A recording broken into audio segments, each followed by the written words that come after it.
TFM.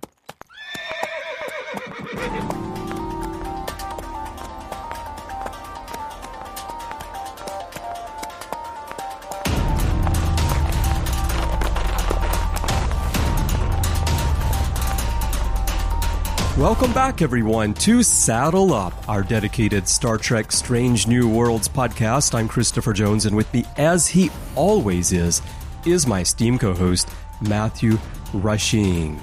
And Matthew, don't worry about all those little balls flying all around you, around your head, everywhere you try to walk. They're just cameras. They're just watching your every move and recording it to share with everybody.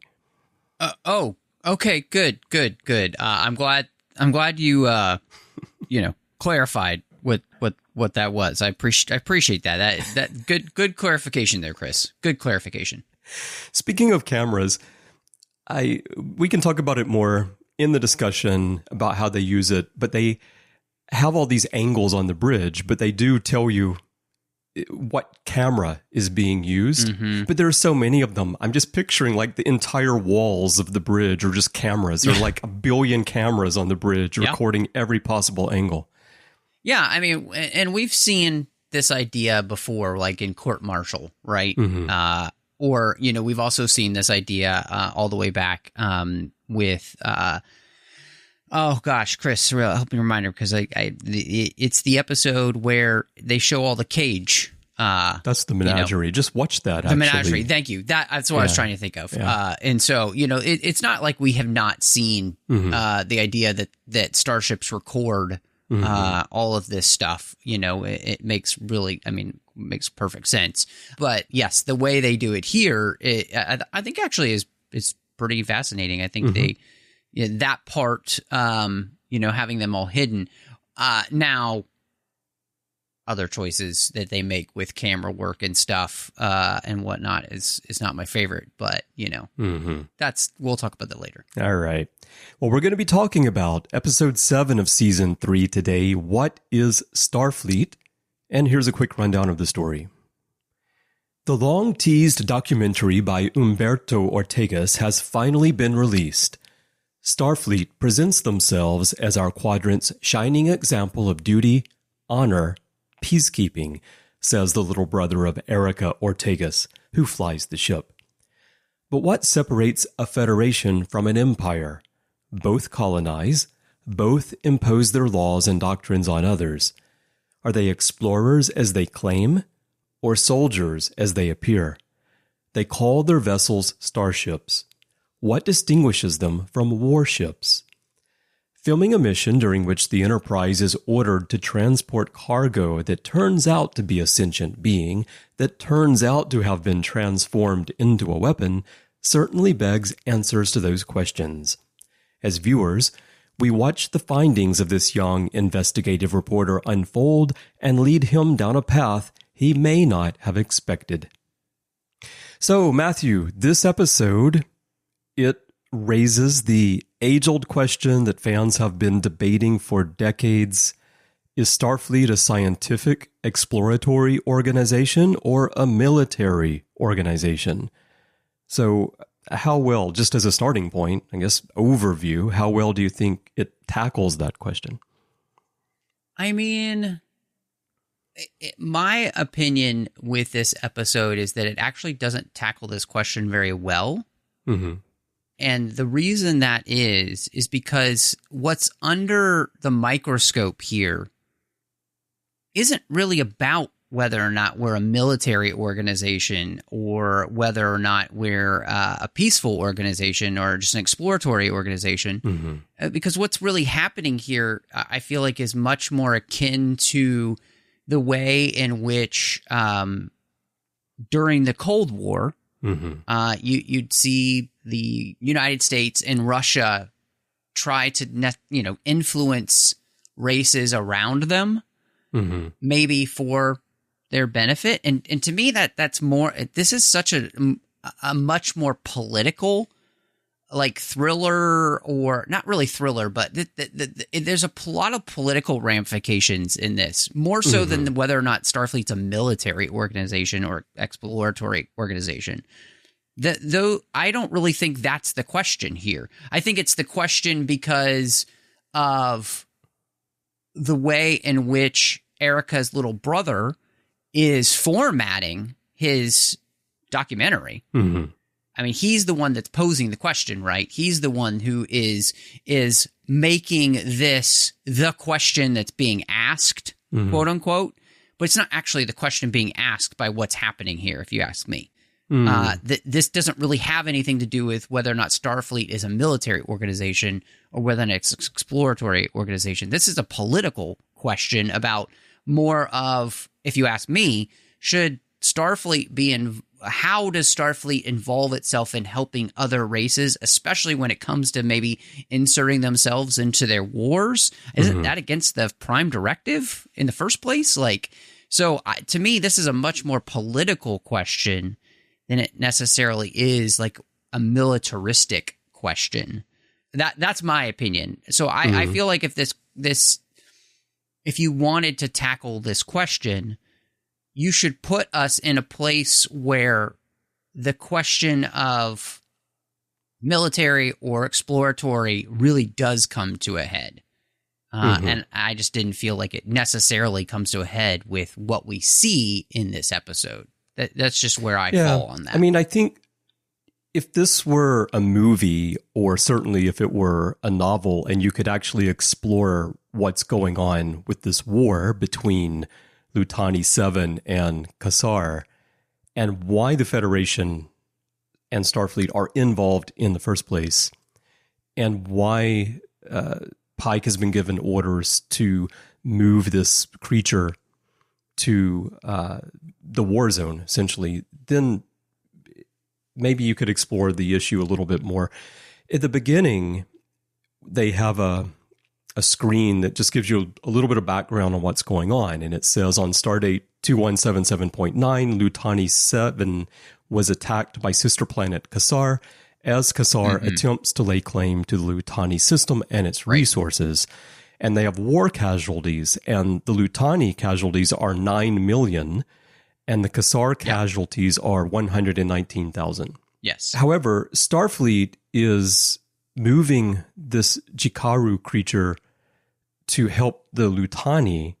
So initially you feel like, well, the Lutani are very much on the losing side of the war.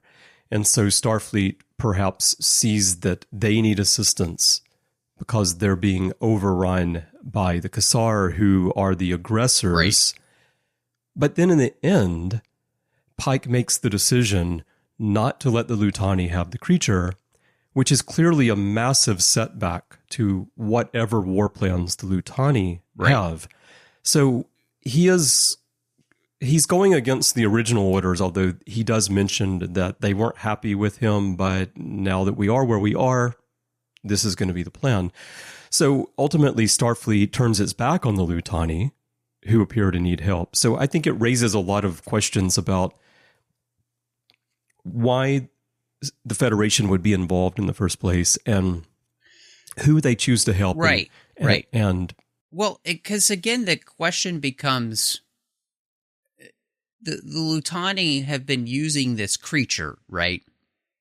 That it turns out is much more sentient than Starfleet originally knew. I think that's really where it becomes that issue of you're actually utilizing a sentient being against its will, and you're forcing it to do, you're making it a slave, and we will not be a part of that. In fact, we as Starfleet will make sure that this creature is protected. We're basically putting up a protectorate zone on this planet, and we're going to guard it, and we're going to make sure that nothing happens to these creatures again, because they are, again, much more sentient than we originally knew. And I think that, again, comes down to the real issue. And so it because the question here for Starfleet itself isn't a military one, because we're not involved in any military action. We're involved in humanitarian aid. Yeah, but if you're transporting a weapon, you're at least indirectly involved in military action. Right. But I mean, Starfleet, at least at least for most of the crew of the Enterprise, don't realize that. They don't know that. I don't even know if originally when they got the orders, if Pike knew the whole story. Yeah, originally. It feels like Pike doesn't kind of get the entire story until a little bit later in the episode. Mm-hmm. And so, and this is just where I feel as though, I feel like this is trying to answer a question that doesn't actually need to be answered, right? Starfleet is a military organization and an exploratory. Well, yes, and that's always been it is my not view. An either or, right? You know, and so many fans, I think, across the years have kind of tried to make it one or the other, exactly, when it's really both, because that's the point of it. It is for the protection of the Federation, but it's also for exploring and hopefully increasing knowledge. And the other part about this that I just really disliked was the whole idea of, you know, the question of colonization, which drove me crazy. Yeah, I didn't like how that was thrown in either, because, like, if that were a real aspect of the story, it's fine to talk about it. But the way it was thrown in here, it was just kind of out of the blue and felt inappropriate for the story that was going on. And it's inappropriate because Starfleet doesn't force anybody to join them. Mm-hmm. But if you desire to join us, that's great. All we ask as Starfleet is that you would agree to abide by the things that we, as the Federation, have decided are law, right? Right. If you don't want to do that, that's totally cool. Yeah. I mean, we might still be trade partners, but we're not going to force you to join us. Right. But also, the Federation has a base set of laws and rights for citizens, but overall, the Federation allows member worlds to maintain their own traditions and customs, and, you know, it's very light-handed in terms of how it does that. Now, the colonization thing, I think, having it mentioned, though, was important for one element of the story, because it shed some light on what's driving Beto, which comes about later in the story, and we can talk about it later as well. But I can see why that was mentioned, but it didn't feel right in the moment when it was mentioned. So as for the question, you're right, and that's how I've always felt, is that this isn't really a question that needs answering, because Starfleet is both.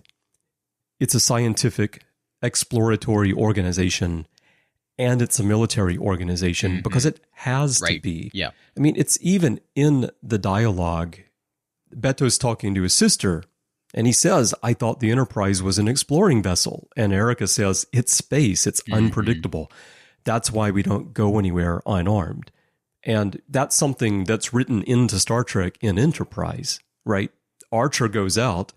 At first, very wide-eyed. He even meets aliens. Yep, He's like, hey, we're from Earth. You want us to send you a map of how to get there? Yep. And then they quickly realize that, okay, we're going to have to defend ourselves out here. So, I mean, that's because space is disease and danger wrapped in darkness and silence. Haven't you learned anything, Chris?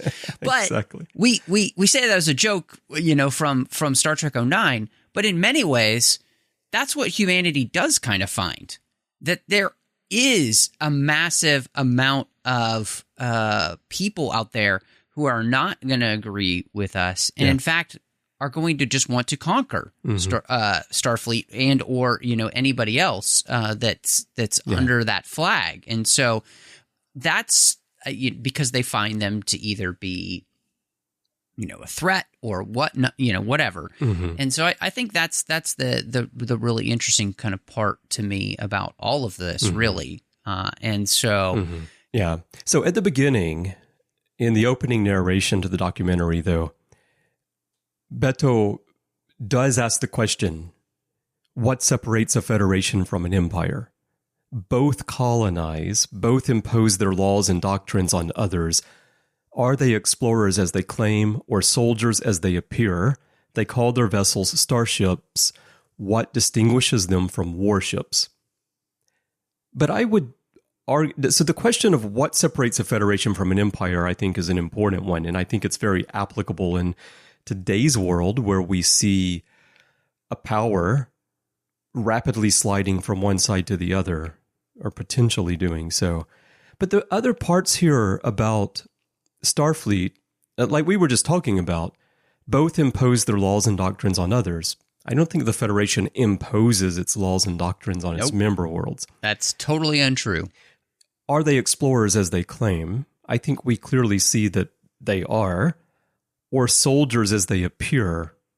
And I think that the characters answer that question effectively. I think Erica does, certainly La'an does, that they're soldiers in the sense that they have training, they can defend themselves, but they're not like the Terran Empire that we see in the Mirror Universe that's going around and just conquering worlds. It's not like that. And then the question of starships versus warships. I mean, I think you can see here, and what comes to light later in the episode, that he comes into this whole project with a narrative that he wants to support. Like, this is his view, and he's looking for a way to support his view instead of actually observing and delivering a non-biased story of what he finds. In the end, he comes around, but it's only because Uhura finally calls him out on what he's doing. Yeah. So... Well, I think the biggest problem with it is that, she calls him out because he's completely disingenuous this whole time. He's looking to support his own theory instead of coming at something with a question and then trying to judge the facts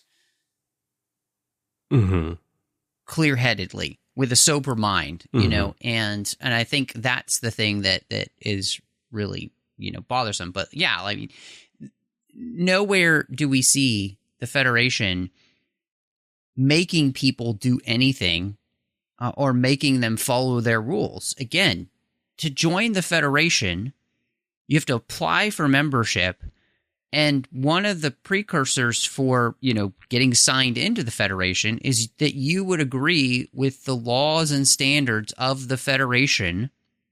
If you don't, totally cool. We're not forcing you to do this. This is your choice. Right. All of it's your choice. And so I think, again, that's the thing that really kind of bothers me just here in the episode. And it's spending this is my biggest frustration, is it's spending a whole episode answering a question that doesn't necessarily need to be answered and doesn't actually really help this season progress. This is not a bad episode by any standard. It's a decent episode. It's well done. The acting is great. All of that stuff is wonderful. Special effects, yada, yada, yada. My biggest issue with this episode is that it's not important at all for a season that only has 2 more episodes after this. Right. And I really want to see, stories progressed. We've just somehow dropped the ball on the fact that Batel was, kind of becoming half Gorn, half human. We don't even know what that means. And we haven't paid attention to her in 2 episodes now? Yeah. Well, she was at the party at the end, Matthew. Yes, she was at the party and she seemed fine, which is great. I'm glad that that's the case. Well, she was extra hungry because the Gorn inside her was extra hungry. She's got the munchies. Yeah. So, so, I think that's the type of thing where this would be one. I think this would have been a much better episode maybe in the first season. Yeah. 2, I think this would have been a much better episode in a 22 to 24 episode season. Yes. Yeah. And 3, I think that debating this age-old question needed a bit of a rewrite to make it harder to answer, right? Throughout this whole thing, it's so manipulative because of the way that it's edited. But the actual mission doesn't really seem to be pitting so much exploratory versus military as much as I would have liked to really make the question a little bit more difficult for even us as an audience to maybe answer. Because, I don't really feel the tension that I'm supposed to feel with that question personally. Yeah. I kind of feel like it was good to address this question just because you're writing for a broad fandom, and because this is a question that's been debated for so long among fans, and I don't think there's any reason why it has to be one or the other. It's clearly both, but obviously in fandom, that's not a point that has generally been settled on because people continue to discuss it. And we've talked about it on various episodes here on the network over the last 15 years, but I'm fine with them addressing it. I think it's kind of interesting to finally do an episode where they just tackle that question. Like you said, if this were a 24, 26 episode season, it would be easier for this to fit in. And also, if the nature of the show were purely episodic, like if you go back to The Next Generation or you go back to the original series in particular, it would work better as well.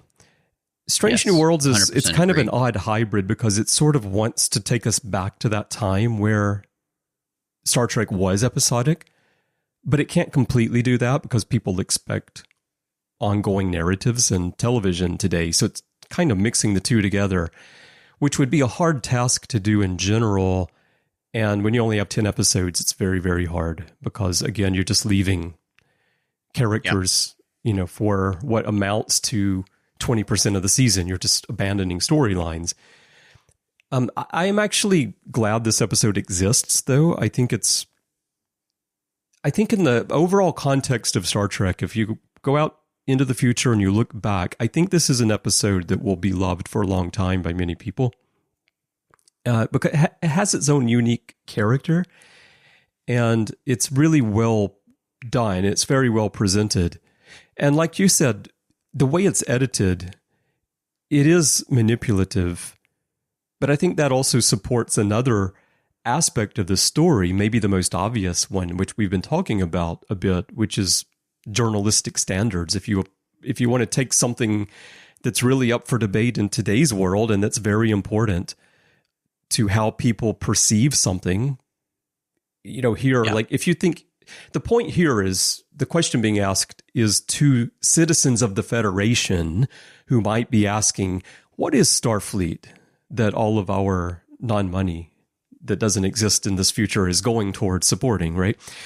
What is Starfleet? And Beto, as a journalist, is coming in and he is manipulating the narrative.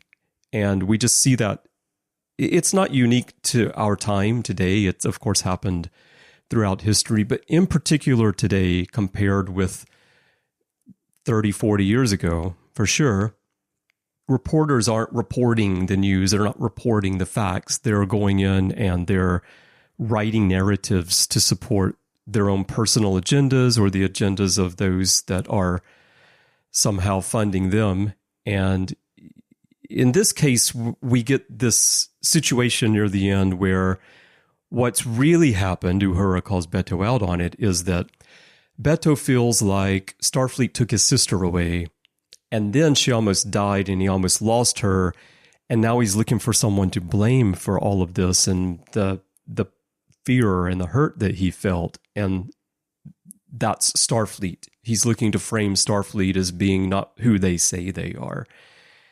And that's a fine way to approach it, but it didn't hit me in the way I think it could have, because there are two things. One, I've never become invested in the character of Beto, so his hurt over the near loss of his sister isn't something that I've really been thinking about. And the other thing is that I feel like Beto came across in this episode quite differently than the way we've seen him throughout the season. He seemed, up to this point, he's like much younger. It's interesting to be on the Enterprise. But here, suddenly he's this hard-hitting journalist who's asking the tough questions because that's my job. And that's not the Beto that we got up to this point. Exactly. Yeah. I mean, a lot of that I just couldn't agree with more. First and foremost, thanks for spending a whole episode on a character I can't care less about. That was great, writers. But great I don't choice. think the episode was really about him, so that part doesn't bother me. I mean, I would say that most of this episode revolves around him, though, and the reveal of why he's doing this. Yeah, it's true. Which, again, I don't care about. Yeah.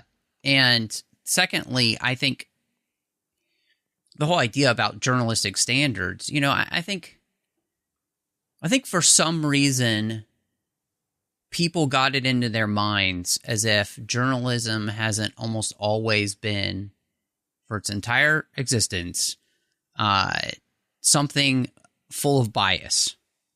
Like every writer and journalist has a bias, unless somebody is literally just relaying the facts of yesterday there was a crime in this place. Yeah. And but that's what the news that everyone watched in the evening 40 years ago was a lot more of, here's what happened today. And then that started to go away when we started having to have 24-hour news. Well, part of that, yes. You could get a whole, Yeah. I mean, we could go I'm on a not whole saying it's soapbox black and rant about white the problem with 24-hour news and the fact that then you have to create news. Well, that's right. You're creating news. Yeah.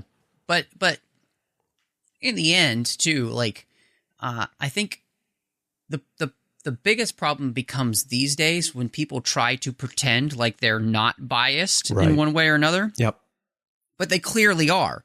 And everybody knows it. But they try to pretend that, oh, no, I'm just the facts, ma'am. Just the facts. And that's like, no, you're definitely not doing that. Well, they rely on the fact that people don't do any research on their own and don't listen to any other point of view and just take whatever is fed to them. Yeah.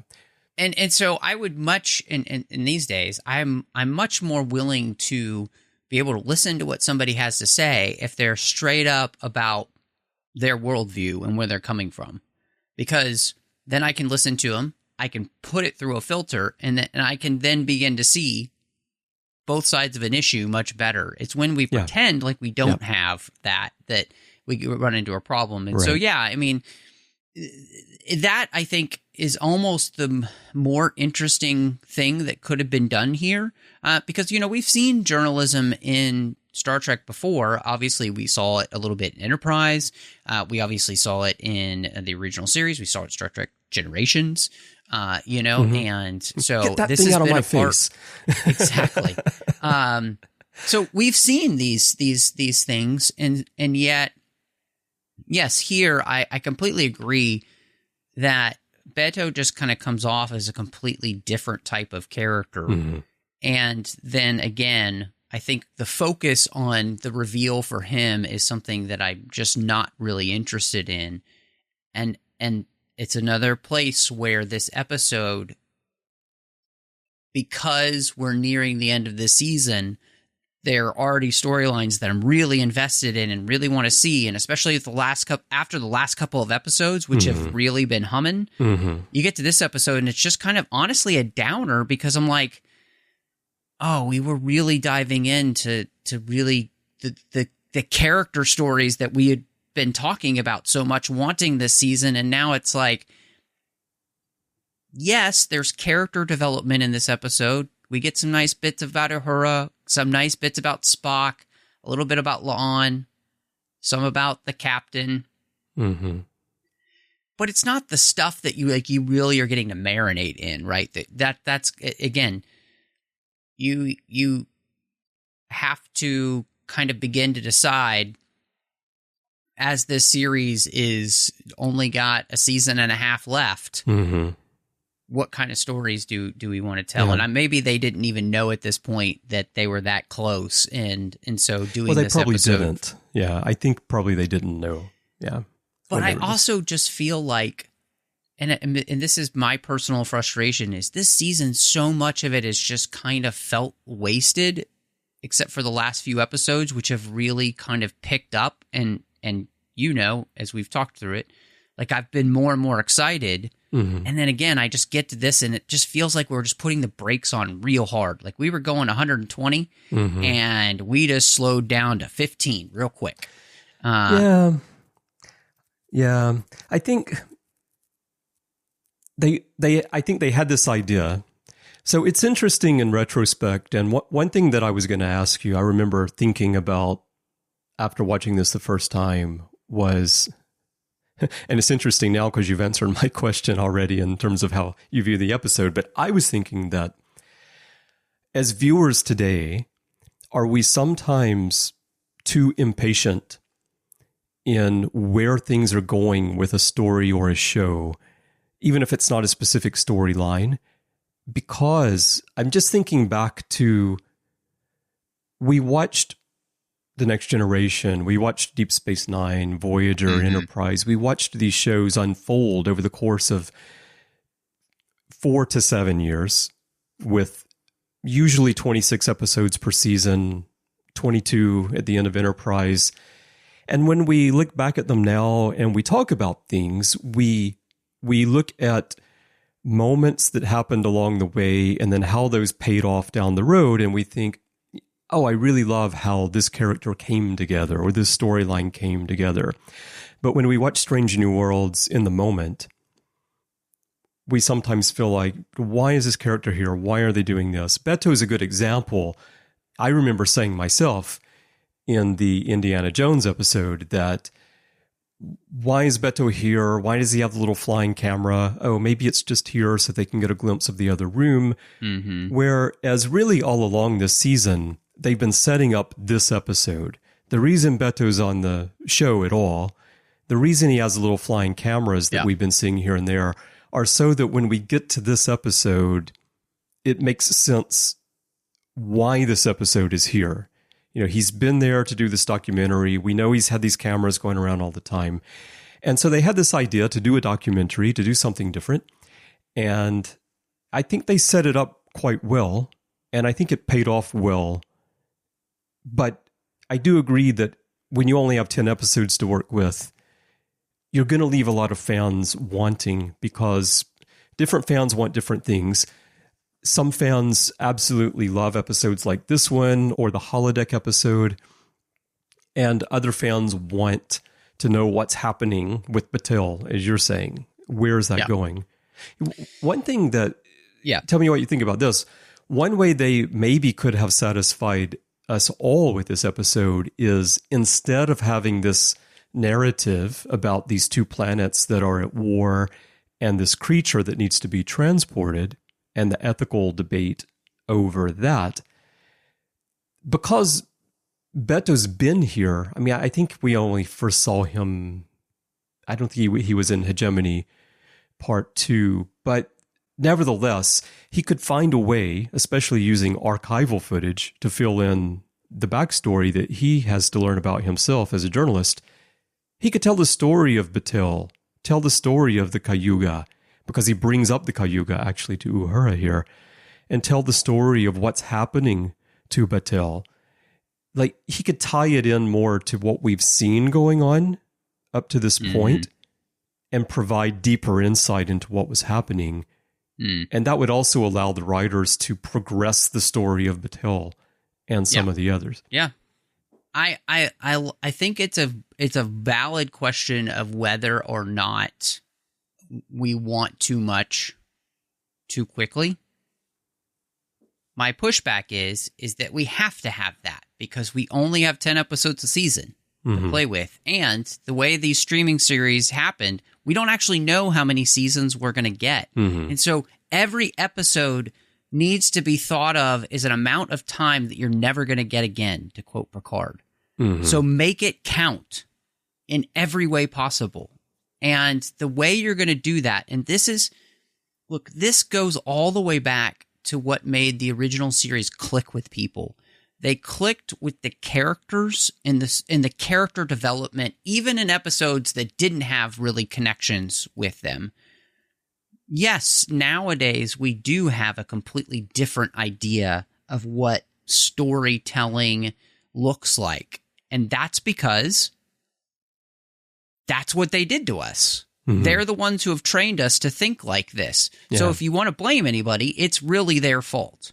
And so let's do a documentary about that, Matthew. Yeah, we're just going with the type of storytelling that they have trained us to want and to expect. And so that's, to me, where especially season 3 of Strange New Worlds, has really fallen flat. It is forgotten that it has already set up threads that we have been waiting for 2 seasons now to get some hint of, and we've gotten zilch so far. Mm-hmm. Maybe next episode, we don't know. But and this season, season 2 and now into season 3, they've also set up other storylines that we want to see progress and seem to have just in the last few episodes completely forgotten about.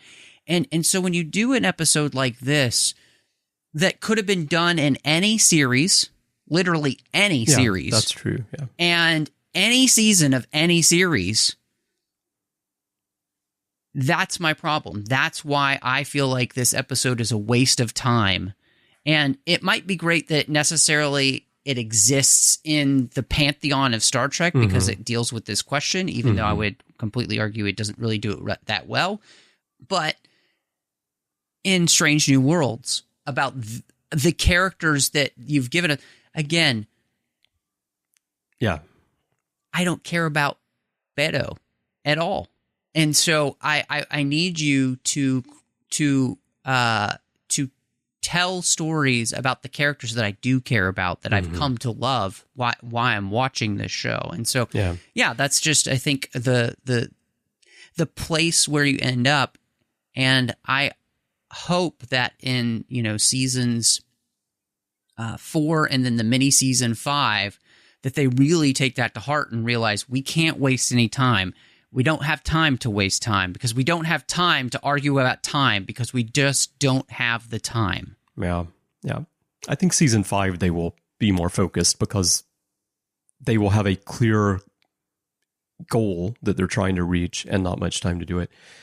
I feel like in this episode, I don't know that we're actually intended to care about Beto in the first place. I think he's just the catalyst for the story.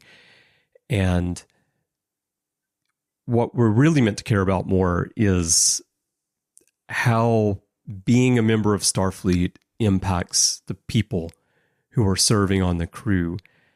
And in that sense, I think the episode, it worked well for me. Uhura in particular, we learned more about Uhura in this episode than I think we've learned in the entire history of Star Trek, especially learning how she, not just facts about her, right, but like how she actually feels. And I think part of that is because Celia Rose Gooding is a phenomenal actress. I'm more and more impressed with her every episode of this show, and she just shines so much in this story. And even that closing line just capped it all off. And I feel like for most of the characters in here, we learn a little bit about them. Some of it we already knew, like the stuff about Spock. I mean, it's a new story about something he did, but otherwise we know that about him already. But I think that Uhura really shines in here and is maybe the core of the story for me of what we're really meant to care about. Yeah. Which is why I would argue if you had done this in the first season, it would have been much more interesting because we would have felt like, oh, we're getting stuff about our characters, but I think the thing is that they already have storylines that we're working with that we really want to see kind of like where they're going. And the bits and pieces about Spock and about Uhura, again, about the captain, even Ortegas. Yeah, it's all great.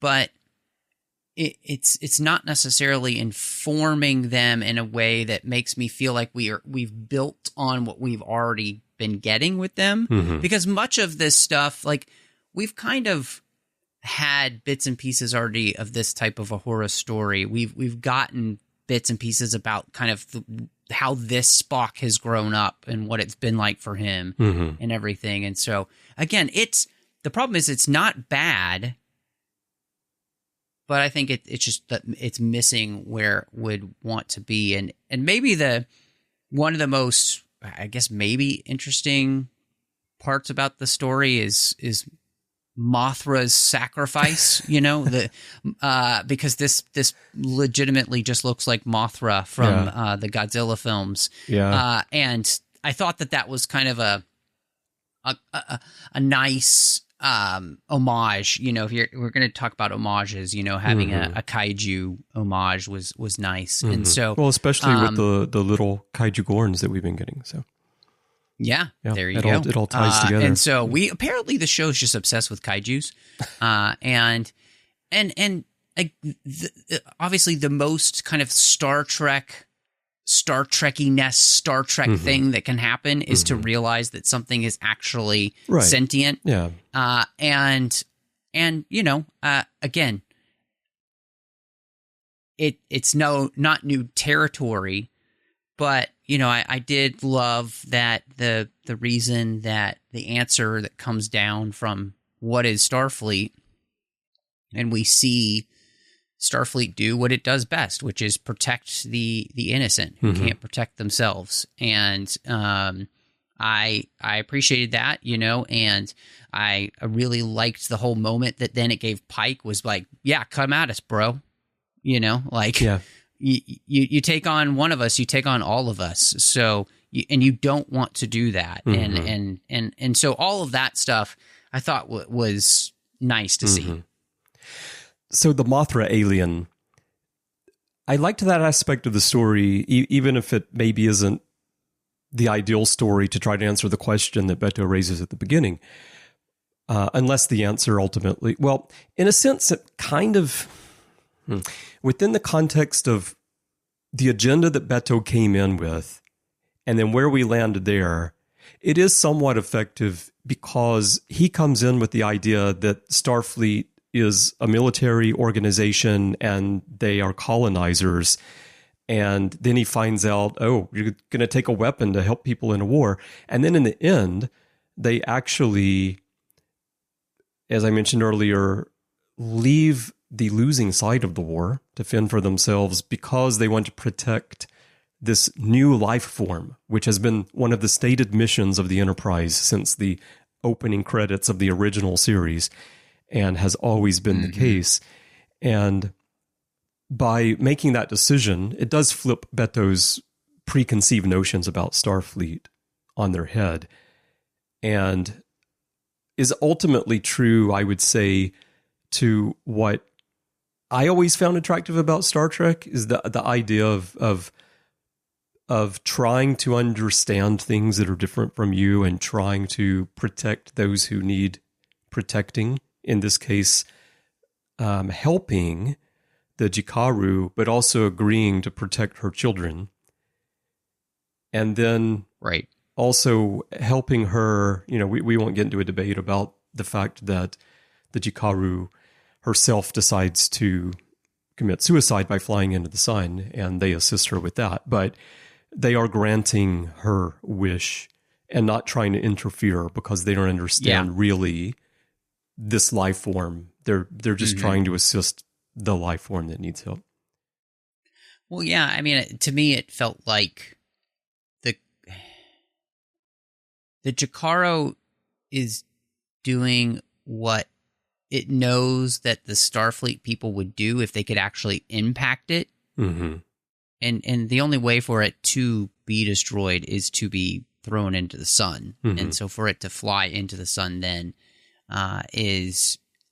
it's not necessarily, I wouldn't just say straight up suicide, right? Especially when... Yeah, I don't think so. They don't have... It seemed to me that they had made it clear that they don't know how to undo what's been done, which is the fact that this life form has this device in it to which is amping up all of its aggression and like killer tendencies. Yeah.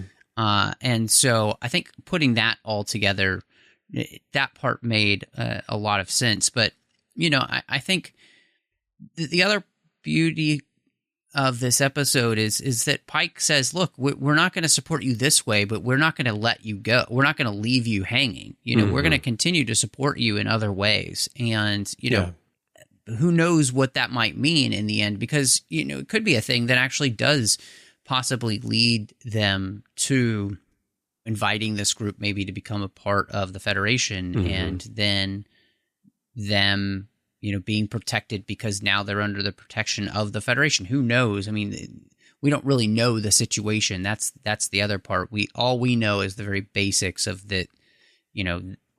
The sister planet attacked them. They've lost 9 million people, and they're desperate.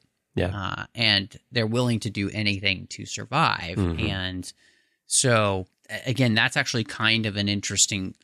To me, that's the more there's so much more interesting stuff here to deal with in this dumb question of whether or not Starfleet's military, because there's a lot of really that's the type of question, right, that Deep Space Nine would have just murdered. It would have killed with a question like that. And it would have maybe been a 2-part episode where we're really digging, like a Paradise Lost type of thing, where we're really digging into, oh man, that's a rough question to deal with. Yeah. And there aren't a lot of easy answers. So how do we do that? Yeah. What's interesting too here is we always talk about how with these streaming shows, they have the time to do what they need to do.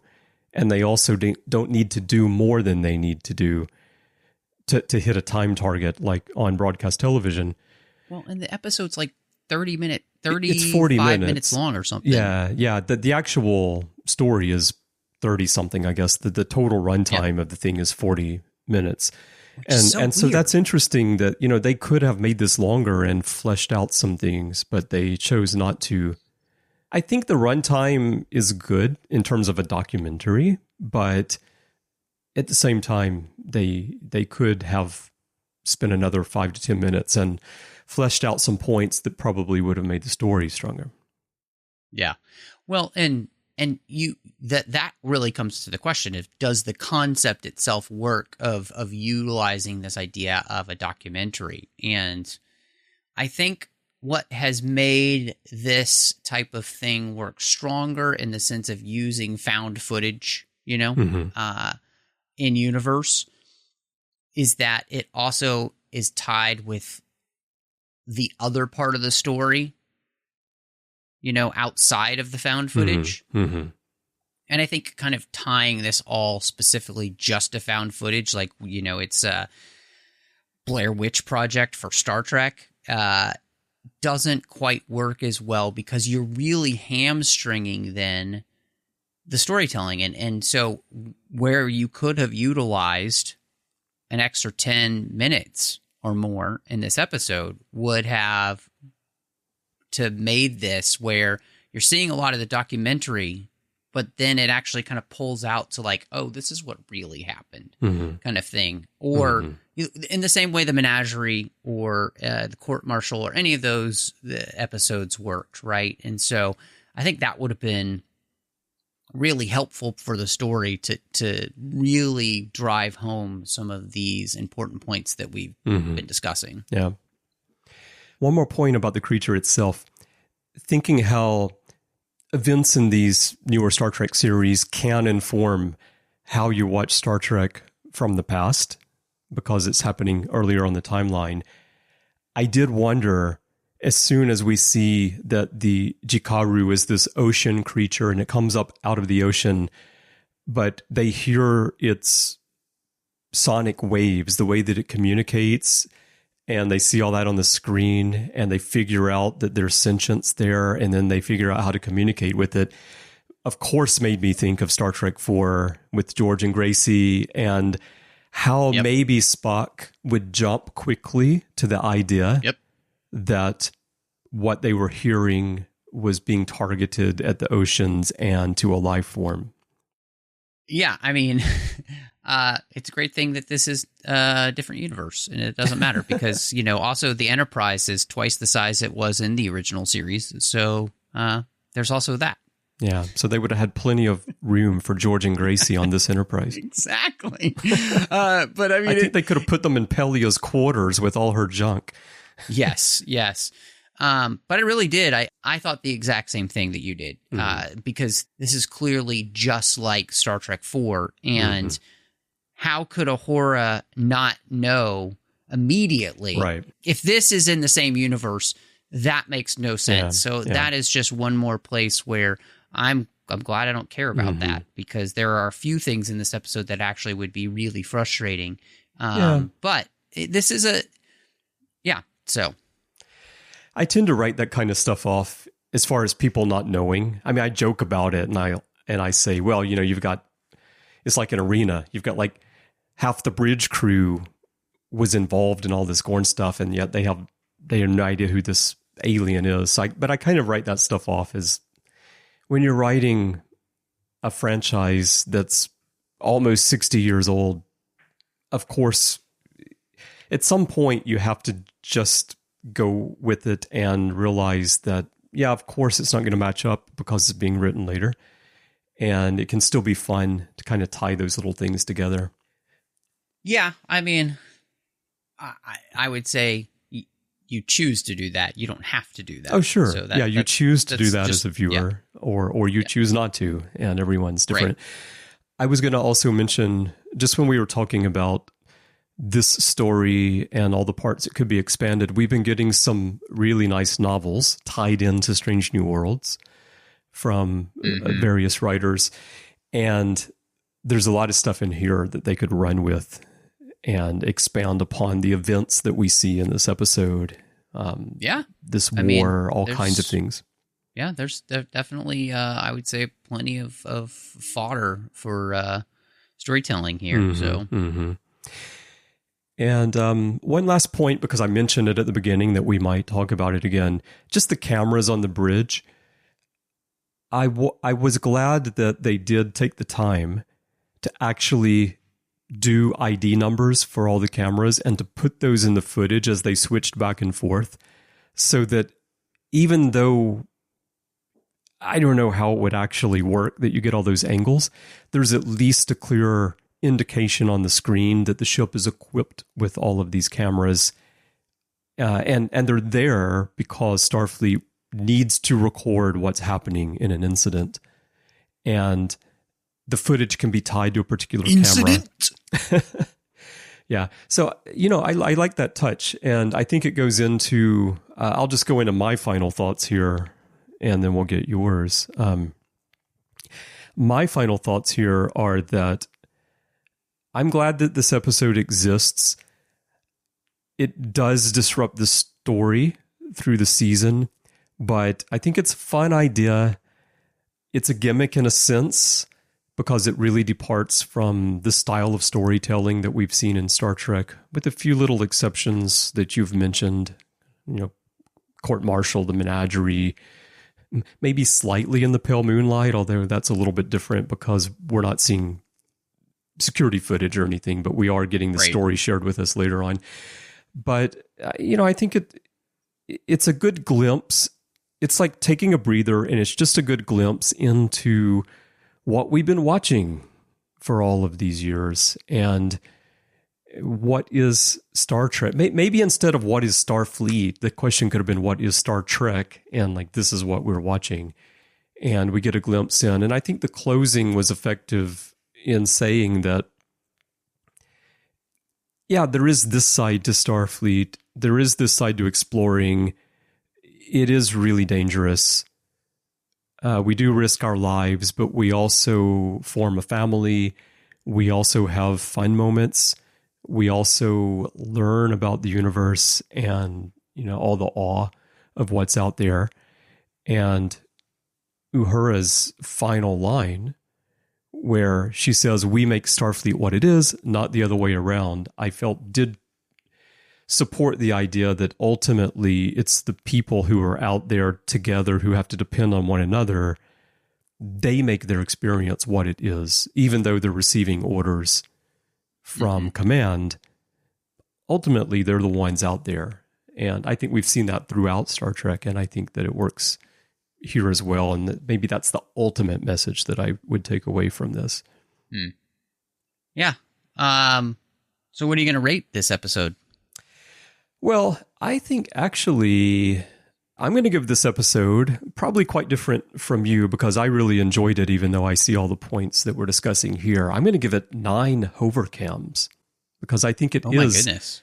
Wow. Regardless of how it fits into the season, I think it is a very well-produced episode. I think it's just, as a creative professional myself, imagining putting this together, I think the thought that went into it and the attention to some details, like I mentioned, little things like the camera identification numbers and such, and the way it's all cut together, I think it's really well done. And the acting is excellent as always. So I think it's a really good episode, even if it does take away a week out of our 10 overall.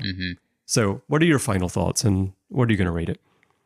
This episode is not a bad episode. I think it's a decent episode.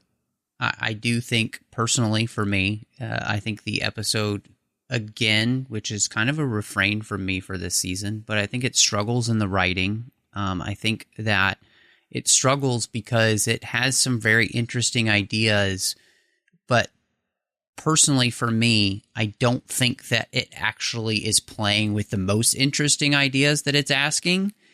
And it feels like a lot of times the writers on this show struggle with that. It's like, oh, you've asked some interesting questions, but you're actually not focusing on the most interesting questions. And I think a part of that is because I think sometimes they just become so enamored of ideas that they have that it's like they thought concept first, and then they tried to find a story to like just cram into. Well, I think that's true. And they spent time throughout the season setting up the concept. Sure. Right. Yeah. And so my argument and where I think constructively, I think that this show needs to free itself from gimmick and focus on character story first, and then allow the stories to fold the character work in, make sure that because the type of storytelling that we're in streaming, that's what we want. We're all here because we love this cast. And like you said, I think, and rightly so, the acting in this episode was phenomenal by almost everybody, except for maybe the actor who plays Beto, who just like, it's like he had to shift gears real quick. It's like a real quick gear shift for him. Yeah. And he feels like a different character. Yes. And I feel like he's a little bit too young to be kind of asking these questions in a way that like really works for me. Well, I think just on that point, I think that actually works well for the story, because I think a problem, if this is a little bit of commentary on today's world, I think a problem is that there are a lot of very young people like that who have this preconceived notion of something, and they're wrong because they don't actually know enough about it, and they're selecting their information to support their view instead of trying to find out the truth. And so in that case, I think that maybe his age does work. Point, yes. Yeah. No, I think that's absolutely an incredible point in that, and I see it all the time, that they're and I think you and I can remember back to being young people and thinking we knew everything. And didn't we? It took age and experience for us to realize that we didn't, right?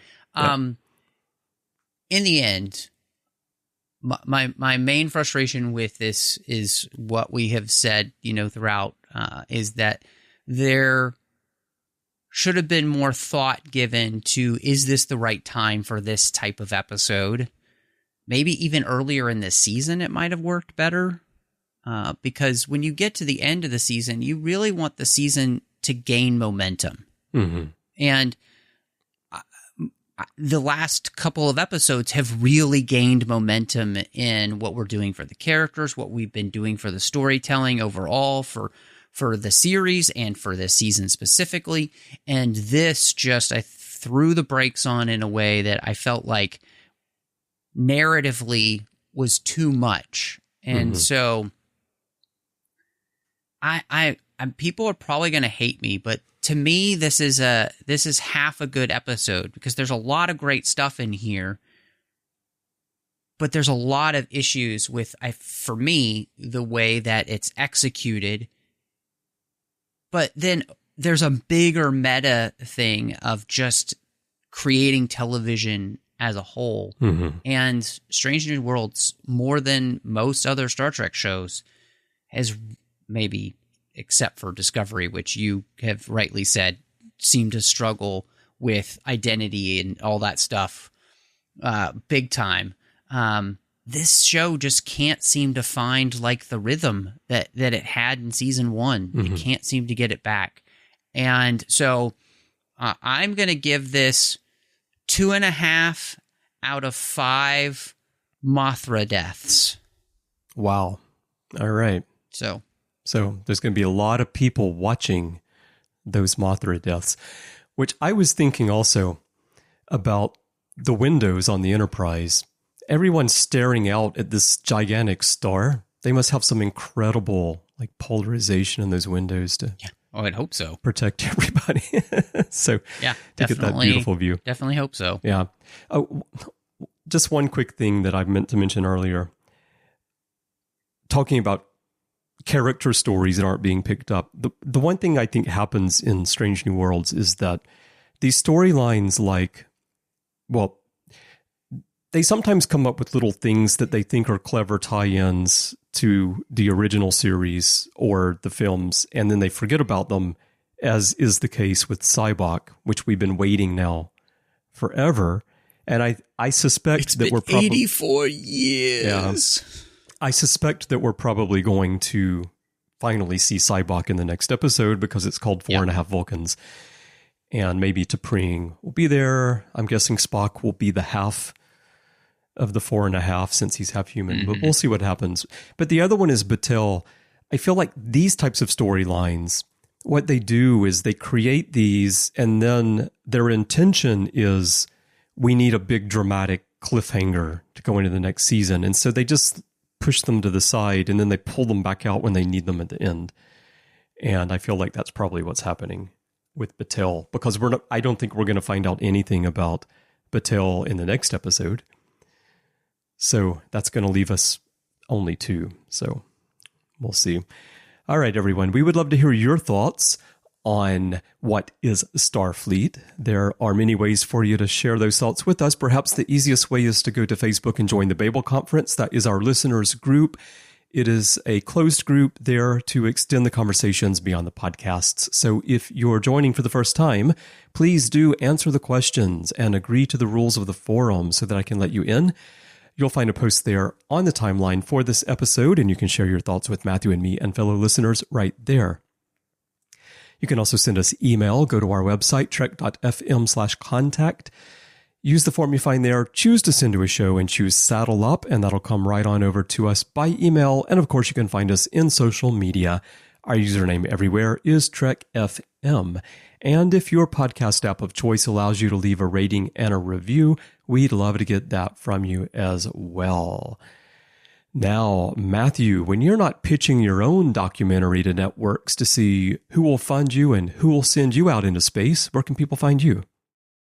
Well, Chris, it's been taking up all of my time, but when I'm not doing that, you can find me all over social media under the name Matt Rushing02. Of course, here on the network, you'll find me outside all the great Star Trek talk in the 602 Club, talking about all of those fandoms outside of Star Trek that we love. Also, over on the Nerd Party Network with a couple of shows. One is called Owl Post, about every single chapter of the Harry Potter series, as well as Aggressive Negotiations, as John Mills and I talk about Star Wars each and every week. Now, Chris, when you're not trying to figure out just what setting of polarization is needed to keep you from going blind while looking at the Mothra death, where can people find you? Yeah, that's going to be a tough one. Considering my eyesight, I might be safe without any. Since I can't see well in the first place. But when I'm not doing that, of course, you can find me in all those shows with you on the network, also in the back catalog, in many episodes and many shows. And you can find me on social media. My username everywhere is C. Brian Jones, letter C, and Brian with a Y. Blue Sky is where I'm most active these days, but you can send me a message wherever you are. And if you'd like to help us keep this show and everything else we're doing on the network going, we could definitely use your help. We would not be here without your support. So if you'd like to get involved, help out the network, please visit patreon.com/trekfm. That's patreon.com/trekfm. And a huge thank you to everyone who is supporting us now. Well, Matthew, I'm looking forward to next time when we're going to party with 4.5 Vulcans. Well, Chris, hit it.